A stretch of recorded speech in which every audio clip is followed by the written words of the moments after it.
比厲害。村前廣場每日總有個高胖子來賣藝爭錢，他花樣百出，擅長雜耍各式玩物，舉凡大嬸手上的大蔥、戴頭頂的斗笠、雨天的衣，他都有點子耍玩。一個村民還說有次他看到高胖子甩着農地鋤頭呢。也因如此，每日午後固定時間，村前廣場總是擠滿了人。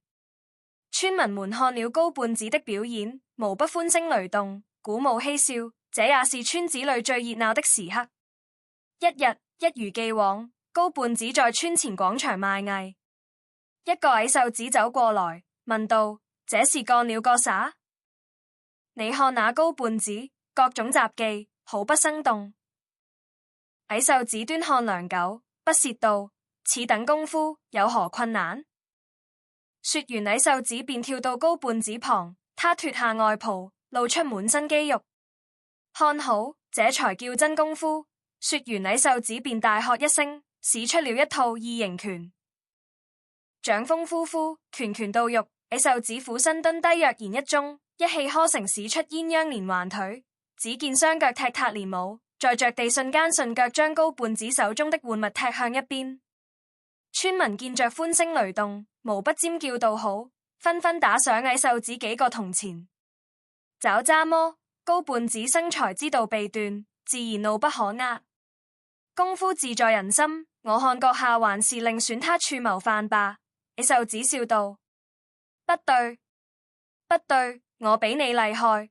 高胖子從行囊袋裏掏出了個葫蘆，忽吞了爐中液體，左手火接子一點，口中一吐，瞬時如龍火吐珠，壯觀不已。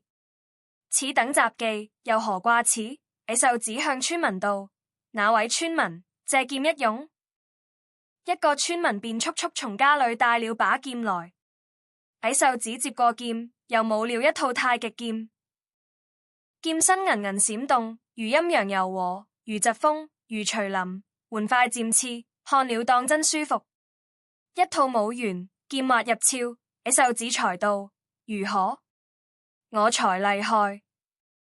演到此時，幾乎全村子的人都來看戲，一個雜技，一個演舞，熱鬧非凡。連村中的小茶館都乾脆搬了茶几桌椅到此，開始擺起了露天宴。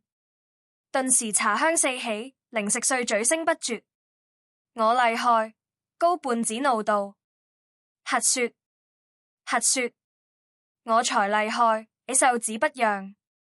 高胖子受不了激，將葫蘆的液體全倒在一沓廢積材上，火接子一點，廢積材頓時轟轟烈火衝天。高胖子不吐火，反倒手領鼻息，大口一吸，熊熊烈火卻化作一道紅龍，收到高胖子口裏。最後他大口一吐，熊熊烈火已渺無痕跡。何如？高胖子打了一個嗝，滿臉痛苦，卻也掩蓋不住臉上自滿。這下子矮瘦子也暗暗驚呼高胖子能耐。他又向村民借了幾把劍，你給我看着。說完，便將第一把劍由刀尖快速吞下。第一把、第二把，直到第10把劍也吞下時，高胖子、村民個個無不瞠目結舌。